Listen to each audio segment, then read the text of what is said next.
She sold happiness in glass jars. The poster read, "Happiness. Sold in glass jars. Call today." And underneath the text was a phone number. I was walking home from a long, exhausting day of work when I caught a glimpse of the paper stapled on an old telephone pole. I took a picture of it thinking it was amusing. I was going to show my wife once I got to our apartment, but I was caught up with chores and forgot about it. Dinner dishes, laundry, packing a snack for our daughter, putting her to bed, then putting her toys away that she'd left out in the living room. Every night it was the exact same routine. The next day I awoke sleeping back to back with my wife. I always had to get up earlier than she did for my job, so I quietly got ready for the day and headed out the door. At work I was updating the company's latest expense report. Most days were similar to this one. They were basically paying me to stare at a computer for 9 hours a day and input a couple numbers into a spreadsheet.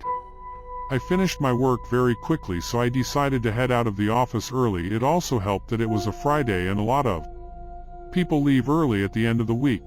On my walk back I was thinking of what my life had become. I did this often. I always dreamed of traveling when I was younger. I wanted to drive across the country or solo backpack across Europe. Then I met Kelsey. Don't get me wrong, I loved Kelsey. I mean, I still do. We just don't have that spark anymore. When you meet someone and get in a relationship, whether it's meant to be or not, some of your personal life plans have to be put on hold. And then that relationship turns to marriage, and then you have a baby, then you have to enroll your daughter in a preschool. Then you have to get a better paying job and work more hours and blah blah blah. I'm not trying to throw a pity party for myself. I'm just saying I wasn't exactly content with where I was in my life. I wouldn't have referred to myself as a happy person. As I took the same route home that I did every day to work and back, I walked by the same poster I had passed the day before. I don't know why, I really don't, but I decided to call the number. I figured it would be some joke. Maybe someone just picks up and says, "I love you," on the other end and hangs up. Or maybe it's a line to a sex worker. I had no idea what to expect. I called. It only rang once before someone picked up. "Hello?" a woman said. Hi, I'm calling about your poster?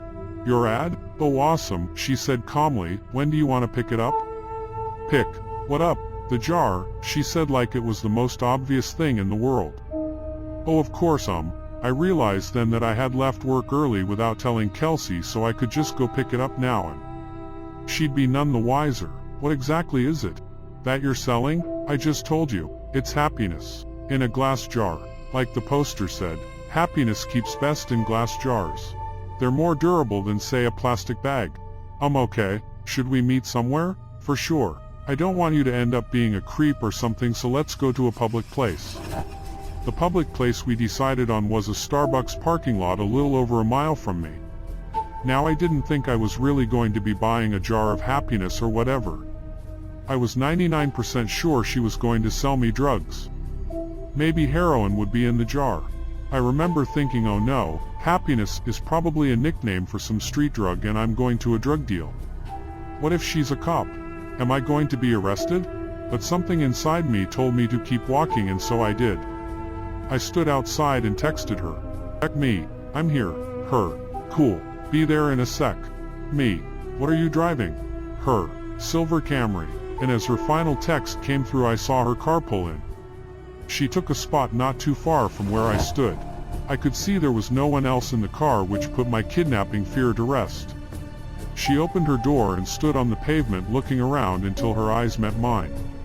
I gave her a little nod of acknowledgement.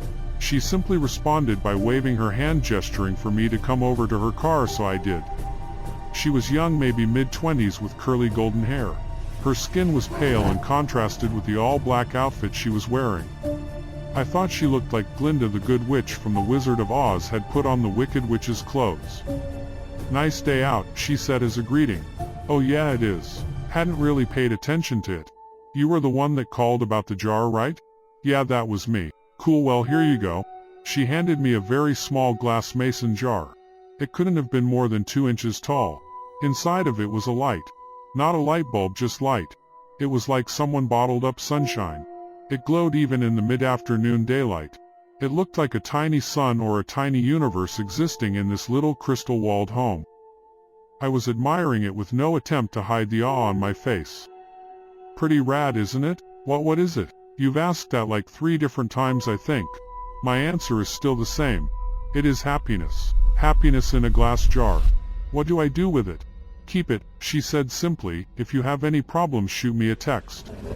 She started to get into her car. Wait, I said, I thought you were selling this? How much is it? Don't worry, man, she said with a smile, you'll pay. She closed her door and I stepped out of her way as she backed up, then drove off. What the hell had just happened? What was I holding? I looked down at the jar again. Its radiance was simply mesmerizing. I put it in my pocket and could see its glow slightly through my pants. I began to walk home. What was just a nice sunny day quickly changed into a rainy one with clouds wrapping the sky. It was not forecasted that it would rain, or else I would have ridden the bus or subway to work that day. I jogged home trying not to get too drenched. I finally found shelter once I made it to my apartment building. I walked up to my door and found that my key wasn't on my keyring anymore. Shit, I can't believe I lost it again, I thought. I knocked on the door and said in a somewhat loud voice, "Hey babe, it's me. I don't know what happened to my key." I heard the door being unlocked from the other side. When the door opened, I was greeted by a large, heavy-set man with greasy hair and unkempt goatee. He said, "I think you got the wrong door, bud." "Oh," I said, disoriented. "My bad, sorry, have a good one." He let out a chuckle as he closed the door. "Apartment number 33. I know that was my apartment." I know it was. I'd been in apartment 33 for 5 years now. But that was not my apartment. From what I could see inside, all the furniture was different. It was painted a different color. It was all wrong. I felt like I'd hit my head and was drugged. In that moment, nothing made sense. I pulled out my phone to call Kelsey so she could calm me down and tell me I just got confused for a second. But her contact wasn't in my phone. In fact, nothing was in my phone. I had no messages with her. No previous calls. No pictures. It was like my phone reset to its factory settings. Did that girl somehow switch my phone out when I wasn't looking? I would have just dialed Kelsey's number manually, but I couldn't quite remember it. I had known it by heart before, but not anymore.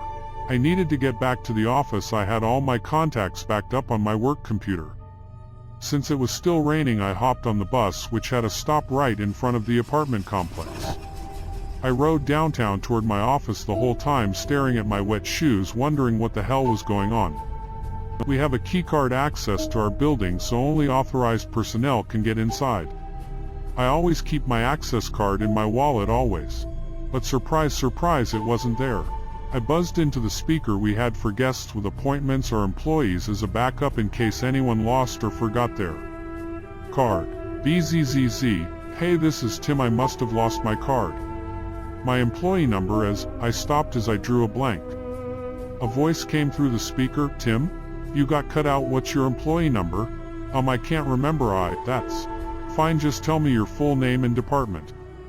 Finance. I'm in finance. My full name is Tim Brooks." "One sec." About 30 seconds later, the man spoke to me again.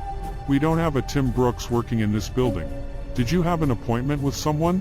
I backed up in surprise, almost tripping on my own feet. I had just been in that office an hour or two ago. What was happening to me?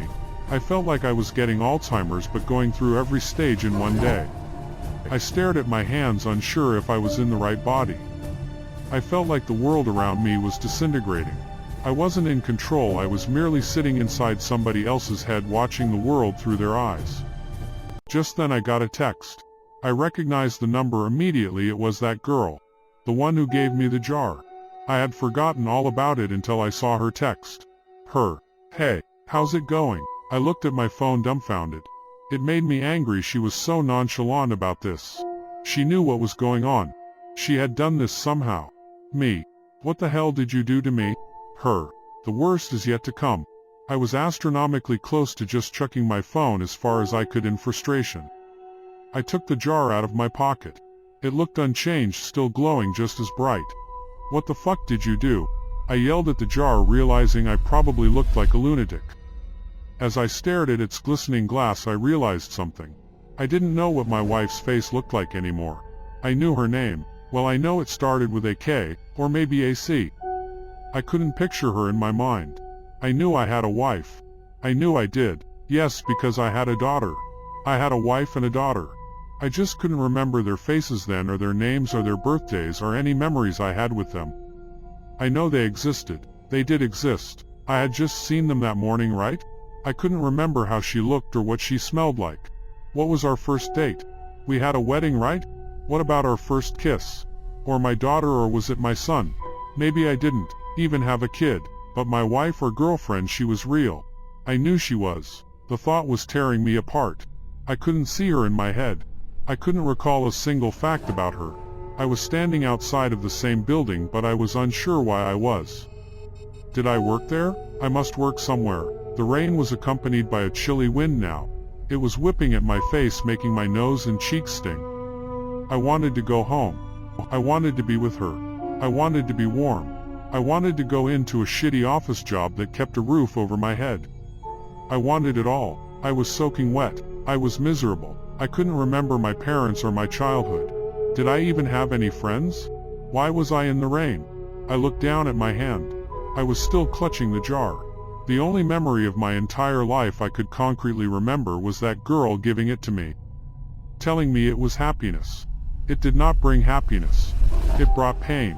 It brought suffering. I was more miserable in that moment than I'd ever been.